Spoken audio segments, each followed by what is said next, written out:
Well, President Trump is more popular than he has ever been before, and the Democrats cannot handle all of this winning from the MAGA GOP. Trump keeps choosing in the GOP the 80-20 side, the 80 side of an 80-20 issue, forcing the Democrats to choose the 20 side, leading to some of the most unfavorable numbers that Democrats have seen in decades. But hey, before we get into this, a little self-promotion. If you're new here, drop down below, hit that subscribe button so you never miss another video from us. Well, President Trump, according to a recent CBS poll, has the highest approval rating that Trump has ever seen with a CBS poll. It's the highest that he's ever seen. Right now, President Trump has a 53% approval rate, according to the recent CBS poll. And it gets better than that. When asked voters, how would you describe President Trump? 69% say tough, 63% say energetic, focused, and effective. Jumping over to Trump's campaign promises. Do voters feel that what he campaigned on is what he's actually following through with? 70%. When can you get 70% of the country to agree on something? It's pretty hard. It's pretty hard, and there's maybe a dozen or so issues that we're really, really partisan on. But to find something like this, 70% say that he is following through on what he said he's going to do, to 30% who say he's doing something different. So, like we said, overall, President Trump's job rating is at 53%, according to the recent CBS poll, to 47. Just great numbers coming out of CBS's YouGov poll. Now, granted, this was taken February 5th to the 7th, but let's get into some more actual policy details, how voters are feeling so far after a couple weeks, about 3.5 weeks of the Trump administration. Trump's administration's program to deport migrants, illegal immigrants in the United States, 59% approve. This is why Trump made this a forefront of his 2024 campaign. The sentiment on illegal immigrants has changed. Most voters reject the Democrats' position that they want mass illegal immigration into the country. They want programs that are going to deport the people who are illegally here, who have deportation orders, who are criminals, who are violent. Get them the hell out. Now, when it comes to actually sending troops to the U.S. border, comes in at an even higher rate. So not only when they get across the border, getting them back to their country, but prevention. An ounce of prevention is worth a pound of cure. 64% say that the troops should be sent, U.S. troops should be sent to the U.S.-Mexico border, which is just 64%. It's like you're 6.5 out of 10 Americans believe that having the military down there to protect, to make sure that people are not getting across is just absolutely is great. And like I said, why Trump put this as the forefront of his campaign, now you can see why. Now, when it comes to large detention centers, Americans are about split. He's about 4 points underwater on this one, but I think this is kind of a newer. We're gonna see. We're gonna let this play out, see how people really feel about this, because when you have a detention center that you can bring someone to, there's really no downside for Americans outside of the cost, which we're gonna incur that regardless. But if you have an illegal migrant, somebody who's a criminal here, and you're able to bring them to a detention center, they do not have the possibility to commit any more crimes in the United States. It is cleaning up our streets. They're in a secure area until they get deported. There's not really many downsides to having that. So we're going to see how this all plays out, but really about a pretty even split within the margin of error, 50-50 on this issue. Now, when it comes to Israel and Gaza, 54% of Americans approve of his handling of the Israel-Hamas conflict. Now, we're going to see there's going to be some more that comes from this here soon, because, Hamas is saying that Israel didn't follow through on their part. Israel saying Hamas didn't follow through on their part. We're going to see how this all plays out. But we could be going back to war, or Israel could be going back to war, and it's not going to be good news for Gaza and Hamas. Let's just put it that way. Israel will no longer have the Biden administration holding them back, not allowing them to finish the job. We're gonna see how this goes, but it's gonna be interesting to see how this all turns out. But 54% of Americans approve of Trump's handling on the conflict.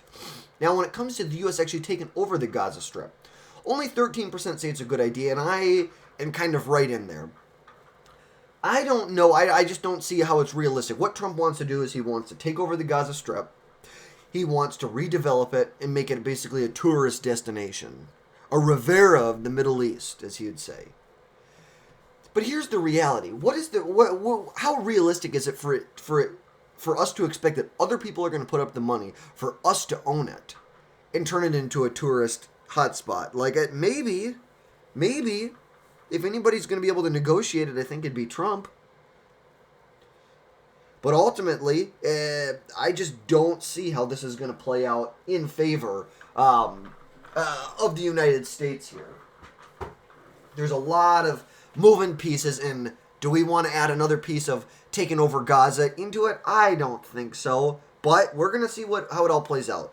A lot of Americans are going to most likely be hesitant just based on the fact that we were in the Middle East for 2 decades. We're happy to be out of the Middle East. Do we really want to go back in again and do this all over again? I don't know. But I think it would be different if we did, because now we're going to have an ownership. We're not just going in and nation building. We are actually going to own the Gaza Strip if Trump gets his way.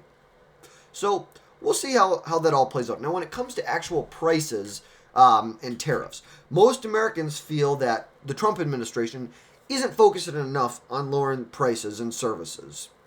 Now, obviously, that was one of the big, probably the forefront of his campaign, along with immigration, was lowering prices. Now, the majority of people agree that he should be focusing on it more. 66% say he's not focusing on it enough.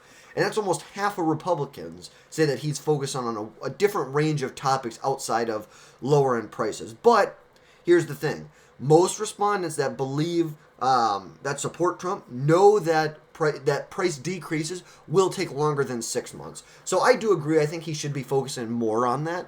But also, I think the biggest part of having prices come back down or having wages increase to outpace what inflation is really going to come down to energy.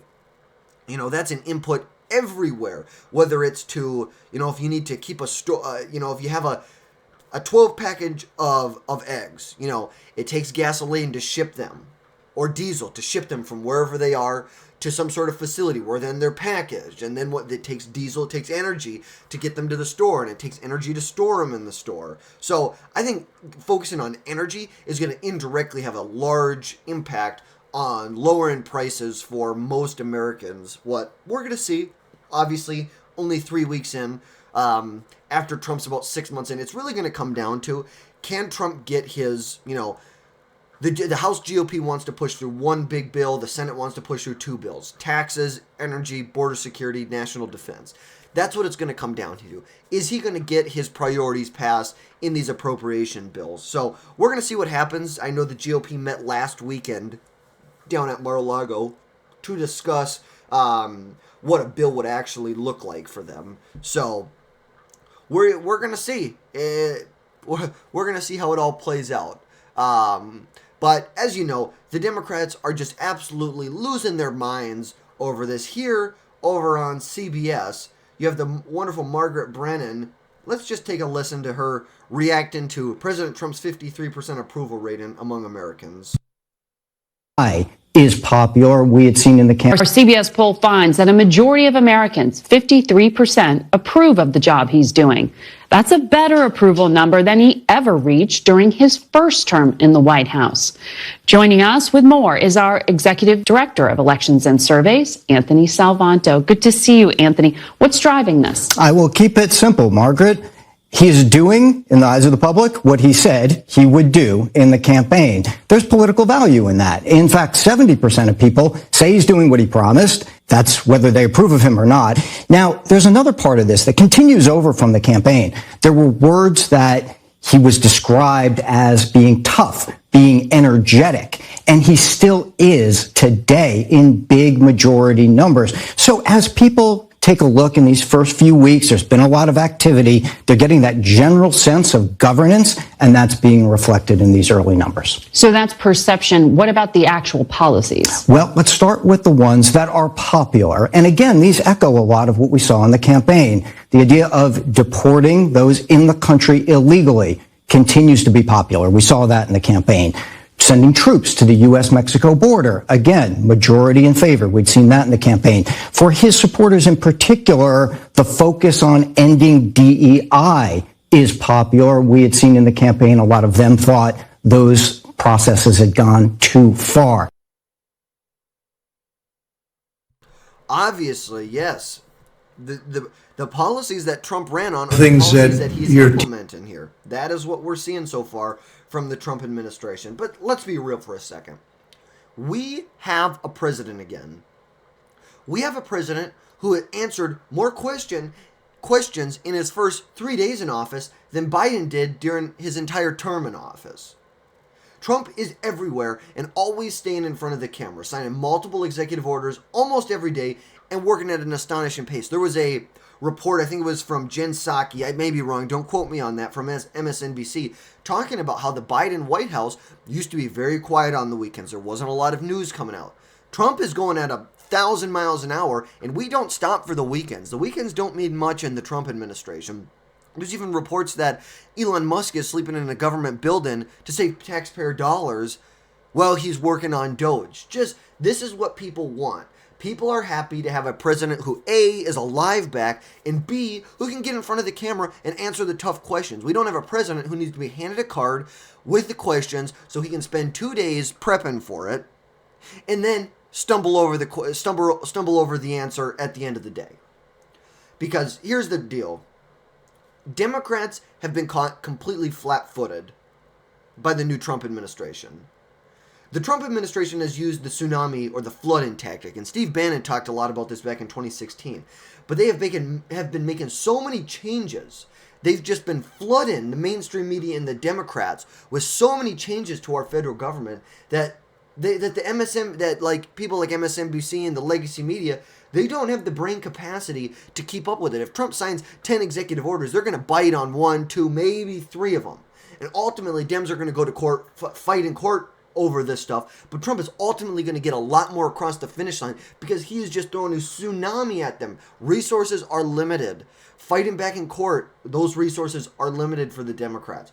Trump is just going to flood him with as much as he possibly can, and so far, it seems to be working. Whether it's getting done what he wants to do, or absolutely putting backing the Democrats up into a corner where they've been caught completely flat-footed. They just don't know how to counter Trump's waves. He's enacted massive restructuring of the federal government, and the legacy media has clearly lost their way. Their sway, the sway that they used to have, is no longer. The new media is who's leading the charge forward, and you even see that in the press room. They have alternative media in the press briefing room. It's not just the AP and Axios and Politico and the New York Times and CBS, yada, yada, yada. But let's be honest here. The Democrats are backed up in a corner, and you know what do these people do when they get backed up into a corner? They scream and they flail like little children. They've resorted to calling Elon Musk a Nazi, and much, much more. They've resorted to screaming at a employee from the Department of Education and holding rallies outside of USAID headquarters. And like we were talking about earlier, Trump is choosing the 80 side of these 80-20 issues. People want the massive fraud and waste in the government to be rooted out. Trump said, okay, that's what we're going to do. So the Democrats have been forced to choose the 20 side.